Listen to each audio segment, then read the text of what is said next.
Real Life Church. We welcome you to this video moment with us. This is Steve and Tina, and we wanted to invite you to be a part of our host ministry. We're so excited about what this could mean for our church. When I first became a Christian, I walked in the doors of a church and I was greeted by somebody handing out bulletins, and quickly another guy came up to me and asked me if I wanted a seat, and quickly took me right to the front row my first Sunday at church. And I was kind of overwhelmed with the size of the church because I thought it was really big, and I think there were 60 people there. And but that outreach and that relationship outreach to me was so awesome. I loved it.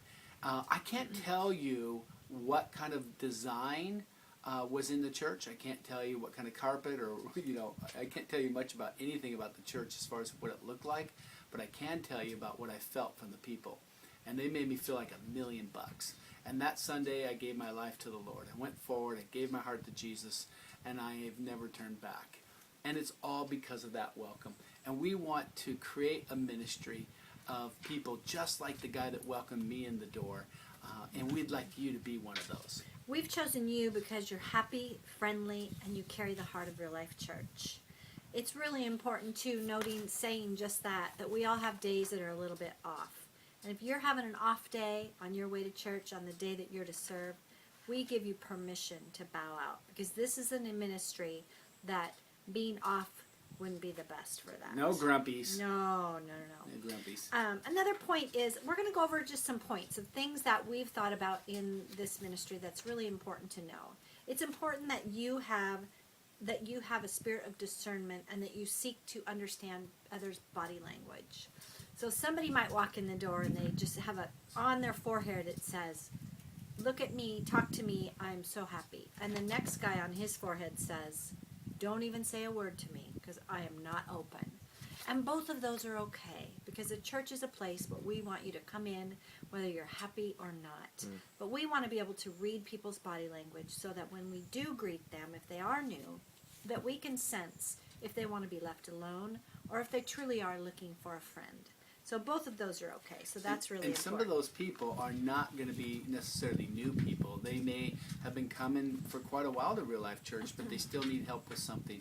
As a host, people are going to approach you constantly. But we're mostly referring to those that you approach. You really want to use discernment and to read where they're coming from. And a lot of them just look like they're confused and lost. And those are the people we want you to go up to. But that discernment is really important. Right. We also wanted to talk about, you have a chance. We all know, we've heard it, you have one chance to make a first impression. And at Real Life Church, we have one chance to make a first impression. Our church accepts everyone just as they are, no matter what. But as a host team, we're asking you to be sharp, to be intentional about the way that you dress and the way that you carry yourself, so that our first impression to the next person is that we are sharp and we do have a spirit of excellence. So that's important. People will be able to identify you in a couple of different ways. One, everybody will wear a lanyard. It'll say host on it. But two, you're going to be some of the most happiest people on earth. And wearing something, dressing appropriately in the sense of making sure your dress is just as intentional as your spirit. We want your spirit to be up and alive and helpful, but we also don't want there to be a distraction. So if you show up here wearing your coveralls with grease all over them, it doesn't say you were ready. You weren't prepared. But showing up sharp and ready to go, that means a lot. Right. And we want you to know where to find information. Supplies, children's classes, resources, and all the things that are helpful to our guests and to our congregation members. You know, some of these things change as the church grows and we get more and more organized. And so you'll need to stay up to date as to where do you find a book for somebody that wants to give their heart to the Lord, and where do you go for Lost and Found. Currently, right now, all those things can be found at the Connect Center. And you can bring people up there. If they don't have what you're looking for, you can say, if you'll wait right here, I'll go find it. And then you hit an usher up or one of our pastors, and they'll help you find what we need. But one of the things that you'll be doing is taking people to classrooms. When parents show up with their kids and everything, you just want to approach them and say, "Hey, can I help you find a class for your kids?" Do you know where you're going? And the first thing you do is take them over to the CCB check-in and help them get their kids checked in there. Okay? There'll be a brief training on that by the gal that runs that. There's actually several people that run it, and so you'll be getting trained as a host how to enter somebody's name into the CCB. Once their name is registered there, then you can take them to the appropriate classes. And don't tell them where the classes are. Take them to the classroom, okay? And our birth through 2-year-olds are all upstairs in the classes on either side of the sanctuary. And then our 3, 4, and 5-year-olds are downstairs, and our kindergartners are downstairs along the side of the fellowship room. And then our 2nd through 6th graders will be in a number of different places, usually in the small chapel behind the Connect Center, and then other times in the Synergy Auditorium, which is right in the lobby area. But that'll change according to which service you go to and how the program grows, so always check on that to make sure that you have the right information. Another thing is to keep in mind is that when you tell somebody where something is, like the bathroom or the classroom or the fellowship room, or walk with them and make sure that they find it, okay? I mean, you go to Safeway and you ask them where the beans are, they'll walk you right to the beans, okay? And that's very helpful. When they just say, oh, it's down 14 aisles, it's confusing and you get lost and it can be intimidating. So we want people to feel really super connected. Now, one of the things that we want to get from everybody, whether they have kids or not, is we want them to get them to fill out a connection card.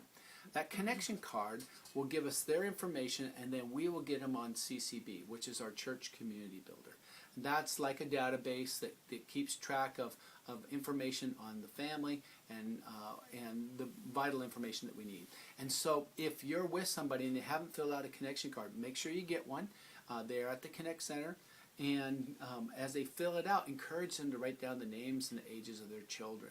And we will keep track of that. That's a really, really important thing. Now, if every single person that does get filled out on the Church Community Builder, that's their first time, and they register their family, $1 gets donated to one of the local charities in Covington, Maple Valley area. And so just encourage them, say, hey, if you fill out this card, we're going to donate $1 to a local charity, and we'll make sure that money gets out there and does a good work. One more thing, and before I turn it back over to you, there's a lot of people that come to church for the very first time, and maybe they just moved here and they're looking for a new church. And if they came from another church where they're involved, they were active, they were part of leadership, or they were part of the volunteer team, they immediately want to get plugged in. And usually they say that when you walk into a church, within the first few minutes whether or not this is your place. They can feel the people, they feel the vibe in the air, and they know, is this it? And if they think it's it, they're going to say, how can I get involved? Well, we have made it really easy for people to serve at Real Life Church, and there's a number of different places. And as a host, what we would like you to do is get people connected to one of those areas to serve. And I wrote down a few of those things right here, and I would just go over them with you. More will be added as time goes on. But these are areas that people can get involved with without being a member, without filling out a background form, or any of that kind of stuff. And that's our coffee bar, our parking team, our grounds crew, our host ministry, doing the things that you're doing, hospitality team, cooking food, preparing food, cleaning up after we eat, community garden, our building preparation team. They check the bathrooms, making sure they're ready for the services, and making sure the foyer's ready to go, and that type of thing. And then our volunteer office team. We take volunteers Monday through Friday during the day, and it's a great team. And then a prayer team. We have a prayer team as well that meets before the services, so people can be a part of that. And also our ushers. Ushers have a pretty important role to play when it comes to handling the buckets and things like that, but they do have some entry-level positions that are there. So whenever appropriate, and somebody shows interest, you can say, well, what kinds of things have you done, or what are you interested in? And if it falls into one of these categories or one of the future categories that we list, then immediately take them either to the person that runs that ministry or works in that ministry, or get their information and give it to that department head. That's really important for us. Either way, get their information, because we always want to follow up. We don't want to put names on a clipboard somewhere and have people fall into a big black hole of volunteer inquest. We want to get everybody plugged in serving. And as time goes on, like I said, we'll add more to that list, but it's really important to get people to serve. There you go. We will have lanyards for you, and they will be in the behind the Connect Center in the dresser to the right in the top drawer. And they'll just say host in great big letters. But on the back of that will be some important dates for you to know. Things like baptism, what's going on week to week, if there's any events for children, whatever. And we'll update those for you. So if you'll just know that that's in the back there, it'll be a little cheat sheet for children's classrooms, etc. as well. You should also know my birthday is February 4th, 1959. Right. And so gifts can be sent to my house or dropped off at the church. Right. Any other helpful next steps for people to communicate? Should you have any questions that maybe you can't answer, take them to the Connect Center and they should be able to help you. If for some reason they can't, we always can find someone that has the answer that someone needs. So never let anybody walk away not getting their question answered. If you have a connection with somebody that you meet before the service, follow up with them after church. Say, hey, how was church? How'd your kids do? I always ask people, how'd your kids do? Did they like it? Or better yet, I ask the children, hey, did you have fun today in church? Because people come to church a lot of times, if they have young children, they're coming to church for what their children can get, what the children's ministry has to offer. So we want to make sure that we're intentional about following up with them, following up with their kids, and making sure that they had a great time. And of course, you want to ask them how the pastor did as far as his preaching, and make sure I get all the good feedback. Just ignore the other stuff. Right. But hey, that brings up a good point though. If they did like the message for some odd reason, they can always go get the podcast. And so make sure that you tell them how to get the podcast, but also tell them that they can subscribe to it on iTunes, and it'll automatically download on their iPhone. Right. The other thing is with that is they can pick up a copy of the message right after the service at the Connect Center. Right. And then another thing is remember people's names and always ask them the names of their children. I encourage you to look into the eyes of their children, shake their hands, give them a high five, whatever, just as much as you do the adults. I think that's really important, that we connect with the children as well. If you ever do get negative feedback, which sometimes that's going to happen, if that's the case, I always encourage people, just say thank you so much. I will get that information to the right person, and we value your opinion. Never make anybody feel small or make them feel like their opinion wasn't valuable, because it is. Or disagree with them. Yeah, you don't. You just say thank you so much That's for not your how I see it. opinion. We appreciate that. If you have an opportunity, introduce them to some of your friends. Introduce them to some other people. And again, this goes back to the discernment. Some will want to be introduced, some don't. I've met people where I met them on the first week and they wanted to meet all my friends, and then I met somebody else that has been there 10 years and doesn't want to meet anyone. So again, that's what the church is for. Both are okay, but do know that that's an option. I'll give you a little tip. A lot of times when people are looking for a church, they may have had a bad experience at another church, and if they start dumping on you about another church or something like that, you know what? Don't go down that road. Make sure you only say good things about other churches. Don't say things like, well, you'll love it here. I know that the church that you're at really sucks, but this place is awesome. Because the chances are they'll leave the same way they left. They'll leave our church the same way they left that church. And so unless something changes there, they're just going to keep in this endless cycle. So don't add to it, okay? Stay positive. Basically what we're trying to do is create this environment where when people walk into our church, they feel like they were helped, they feel like they were valued, they feel like $1 million. And that would include offering to go get them a cup of coffee. Would you like a latte? Would you, what can I do for you? Can I carry that for you? Do you need help out to your car? Do you want me to take your kids for the weekend? Whatever you want to do to help make it a better experience for them.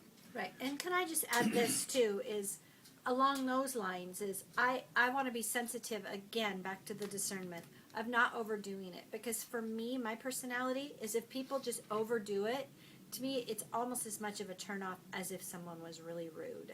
So be sensitive, don't overdo it, don't be overzealous so that makes them just go whoa whoa whoa. And even I'm not an introvert, but that I don't care for the overzealousness in Yeah. people when they're reaching out to me. So again, be sensitive about that kind of thing. You know, a good point with that is don't spend too much time with them because they might feel like you're smothering them. Don't Right. ask them too many personal questions. Don't say, Right. why did you leave your church? It's like that's not appropriate. You don't know them well enough to know that kind of stuff. Exactly. Allow time. Keep it on the surface. Keep it helpful. But it's keeping things on the surface doesn't sound positive, but it really is. Yeah. When it comes to that, you don't want to intrude. Now, Right. there's other people you'll discern that they're just like a wide open book. The first time you meet them, they say, "Yeah, I just left my wife because whatever," and you'll just know, right? So what we're looking for is a once a month commitment. You can do it more, but we'd like, if you're going to be a host, we want you there 30 minutes early and get your lanyard. They'll be in the drawer and get right to work.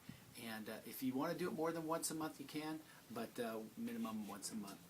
Another thing is that we are planning on stationing people in different areas. Out by the kids' chapel, we'll have a host. We'll have some at the information table, some out by the back door, the front door, sanctuary, downstairs.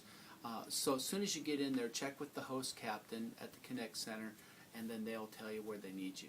One other thing, the elevators. Sometimes our handicapped guests or some of our elderly folks can't get it up and down the stairs very well. If you see anybody headed for the stairs that needs a lift, you can make them aware that we have one. We have a key at the Connect Center. We're also going to be having one with the head usher and at the sound booth. So there will be a way to get people down that lift. When they need a ride, get the key, get them down there. We'll show you how to do that in the morning. If you don't know how to do it already, just see the host captain, my wife, or one of the head ushers, and they'll show you how to use the lift. It's really quite simple. And then, in closing, I just want to say this. Because it means so much to me, just because of how I was treated when I first gave my heart to the Lord, I want this to mean something to you as well. Because we talk constantly about faces that we haven't seen, names that we haven't heard. They're all going to be coming to our church. 30-something years later, I am now in ministry and I'm doing the work of the Lord. And I don't know what I would be doing today if it hadn't have been for the host that greeted me the first time I went to church. Right. Okay. Now those hosts don't know this. They don't know the impact they've made on my life. You will never know. So true. But you can know that an impact has been made. Right. There's a song from the 80s, and I often bring this up. It's an oldie, but it says, "Thank you for giving to the Lord, for I was a life that was changed." And that song ministered to me so much when I first gave my heart to the Lord, and I thought of all the people that had ministered to me to make my life changed. And you don't know who you have the opportunity to truly, truly change their life by a warm smile, by a handshake and a hug. Some people, just don't get that. But when they walk into our church and they meet you, they can have their life forever changed. So we thank you for taking the time to listen to this video and to consider being a host with us. In this email will be instructions for the next step for you.